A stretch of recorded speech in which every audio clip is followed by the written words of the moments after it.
आज यहाँ श्रीगंज ग्राम सभा के अंतर्गत बाबा साहब भीमराव अंबेडकर जी के 134वें जन्म दिवस के अवसर पर जो ये कार्यक्रम रखा गया है, उसके लिए तो पहले सभी कमेटी के लोगों का बहुत बहुत बधाई और धन्यवाद। साथ में जो हमारे बड़े बुजुर्ग यहाँ पर उपस्थित हैं, उनको हम प्रणाम करते हैं।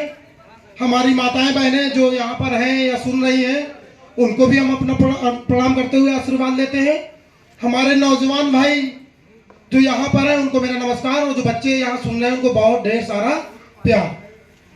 कार्यक्रम का आयोजन कर रहे हैं मिथुन भाई, नीरज गौतम जी, विजय गौतम जी और यहाँ के प्रधान संतोष निषाद जी इस कार्यक्रम के आयोजकों में शामिल हैं।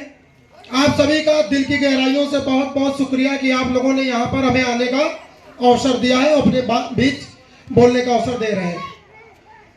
जब हम लोग बाबा साहब भीमराव अंबेडकर जी की जयंती मना रहे हैं, आज श्रीगंज ग्राम सभा में ही नहीं, इस कानपुर जिले में ही नहीं, इस प्रदेश में ही नहीं, इस देश में नहीं, इस पूरे विश्व में बाबा साहब की जयंती मनाने का कार्य किया जा रहा है।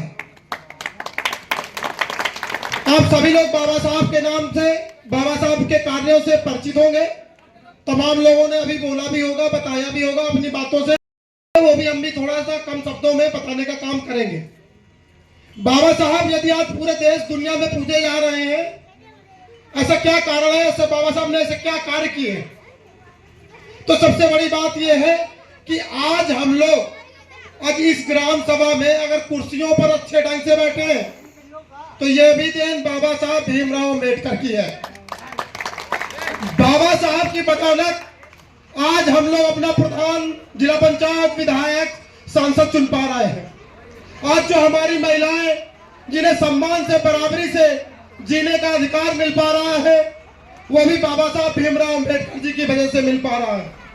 बाबा साहब अपना पूरा का पूरा जीवन संघर्ष में व्यतीत कर दिए, उन्हें आजीवन संघर्ष किया और महिलाओं के सम्मान के लिए, महिलाओं की बराबरी के लिए, महिलाओं की शिक्षा के लिए, महिलाओं को सशक्त करने के लिए अपना पूरा का पूरा जीवन निछावर कर दिया। उनके जीवन में बहुत उतार चढ़ाव आए, लेकिन कभी भी वो डगमगाए नहीं। हम शोषित, वंचित, कमजोर लोगों के लिए, हम सभी कमजोर भाइयों के लिए वो लगातार संघर्ष करते रहे। उसके एवज में उन्हें क्या मिला? उसके एवज में उनको अपने बच्चों की कुर्बानियां देनी पड़ी। उन्होंने अपने बच्चे खो दिए, अपना परिवार खो दिया, उन्होंने अपना सब कुछ निछावर कर दिया, अपने परिवार तक की भी परवाह नहीं करी। बाबा साहब की बदौलत आज आप सब लोग अच्छे कपड़े पहन पा रहे हैं। बाबा साहब की बदौलत अच्छी शिक्षा ले पा रहे हैं।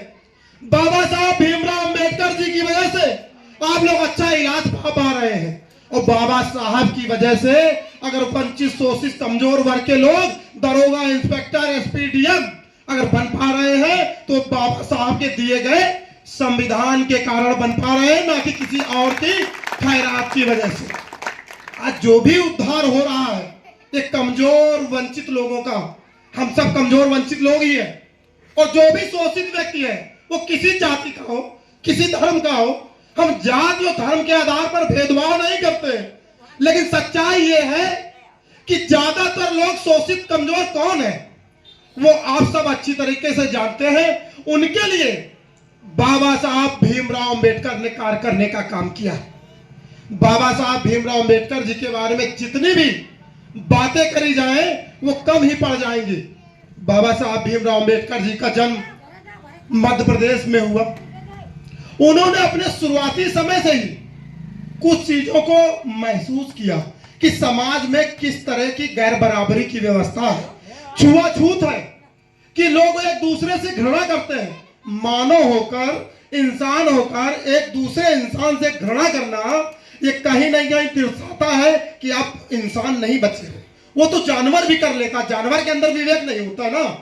उसी प्रकार से बाबा साहब ने बताया कि यदि इंसान हो, अगर मानवता है, अगर आपके दिल में दिल धड़कता है, तो सही मायने में इंसान से प्यार करना सीखो, अपने लोगों को पहचान पहचानना सीखो, अपने लोगों से प्यार करना सीखो। यदि समाज के अंदर कोई व्यक्ति कमजोर है, अगर उसके यहाँ उनके बच्चे शिक्षा नहीं ले पा रहे हैं और आप तमाम लोगों के पास मजबूतियां हैं, तो आपको चाहिए, तो पूरे समाज को दे दिया, हम आप क्या कर रहे हैं।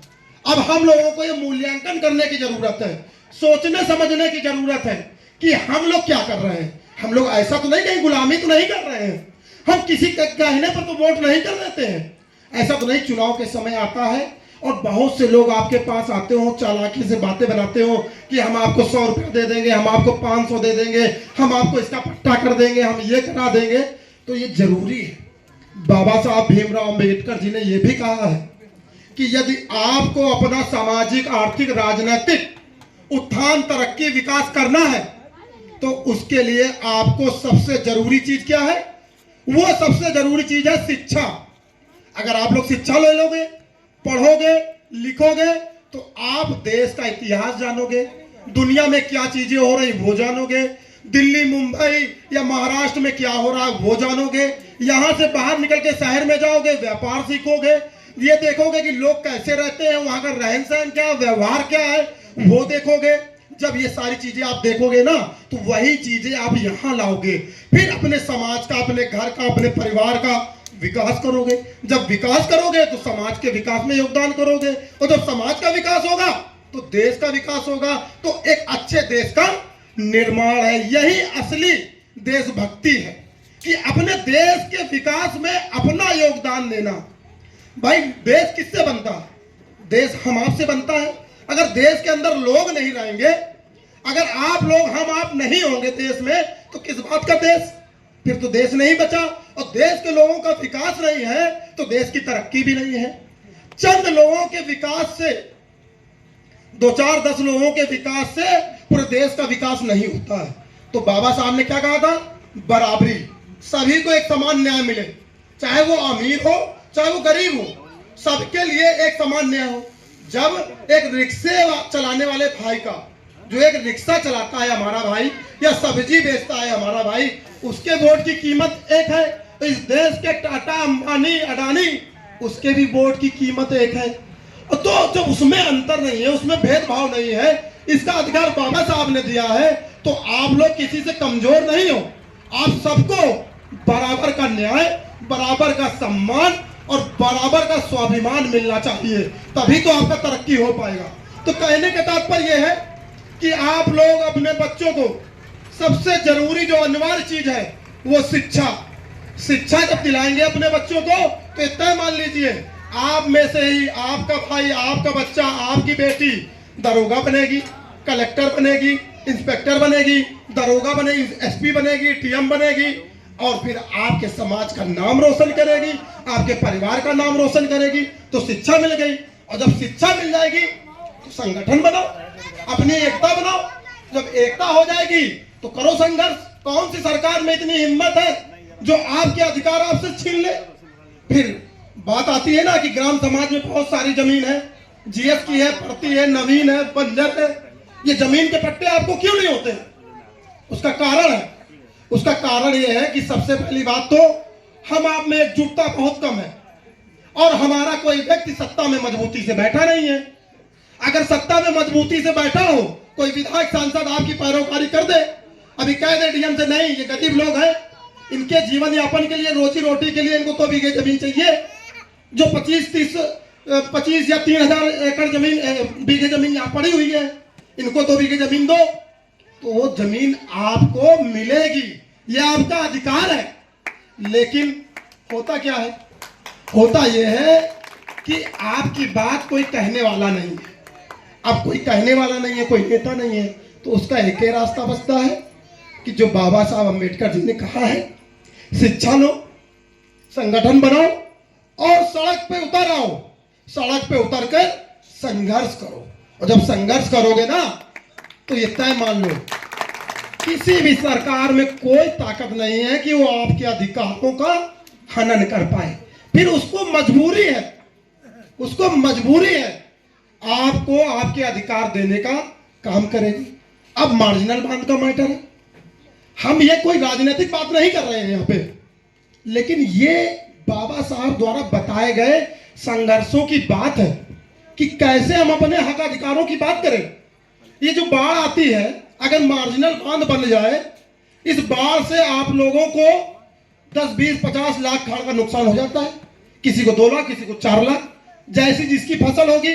किसी ने मान लो कि अच्छे करेला बो रखा है, या किसी ने कुछ और कच्ची फसल बो रखी है, उसकी 2-4 बीघे है। अगर बाढ़ आ गई तो उसकी फसल तो चली गई, उसको मुआवजा भी नहीं मिलेगा। तो अगर मार्जिनल बांध हो तो वो फसल की बर्बादी भी ना हो, और जो बाढ़ खत्म होती है